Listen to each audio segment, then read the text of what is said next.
गुरु नानक देव जी महाराज हरिद्वार आए थे। पवित्र गंगा नदी में स्नान करते समय उन्होंने देखा कि वहाँ के पंडित एक परंपरा का पालन कर रहे थे। वह सुबह सुबह कमर तक पानी में खड़े होकर उगते सूरज की दिशा में जल अर्पित कर रहे थे। गुरु नानक देव जी ने सूर्य से विपरीत दिशा में जल अर्पित करना शुरू कर दिया। इस असामान्य कार्य को देखकर एक पंडित ने सोचा कि शायद वृद्धावस्था या कमजोर दृष्टि के कारण गुरु नानक जी को सूर्य दिखाई नहीं दे रहा होगा। वह गुरु जी के पास गया और विनम्रता पूर्वक उनसे सूर्य की ओर जल अर्पित करने का सुझाव दिया। गुरु नानक जी ने शांत भाव से उत्तर दिया, जी हाँ, मुझे पता है कि सूर्य विपरीत दिशा में है। नदी में प्रवेश करने से पहले मैंने आप सभी के द्वारा पालन किए जाने वाले अनुष्ठान के बारे में पूछा था।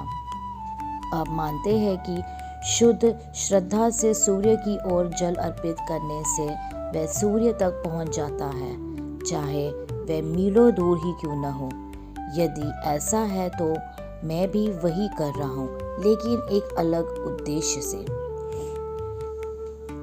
गुरु जी ने आगे कहा, मुझे अपने खेतों की चिंता है जो यहाँ से बहुत दूर है और पानी की कमी से पीड़ित है। इसीलिए इसी विश्वास के साथ मैं उनकी ओर पानी अर्पित कर रहा हूँ। आशा करता हूँ कि यह मेरा खेतों तक पहुँच जाएगा पानी। गुरु नानक जी के इस बात से विचारशील उत्तर से सभी पंडित स्तब्ध रह गए। गुरु जी के दृष्टिकोण ने उन्होंने उस अनुष्ठान के बारे में गहराई से सोचने पर मजबूर कर दिया, जिसे वे पीढ़ी दर पीढ़ी अंधविश्वास से निभाते आ रहे थे। तब गुरु नानक जी ने उनसे कहा, मैं चाहता हूँ कि आप सभी इस बात को समझें और अपनी पूजा को केवल अनुष्ठानों से या सूर्य तक सीमित न रखें, बल्कि उस परमेश्वर की खोज करें जिसने सूर्य को बनाया है। वही एक सर्वोच्च ईश्वर है।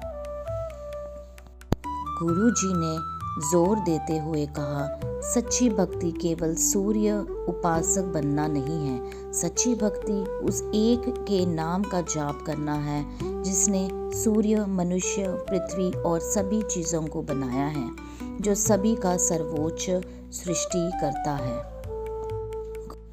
इसी तरह गुरु नानक देव जी ने लोगों के विचार बदल दिए।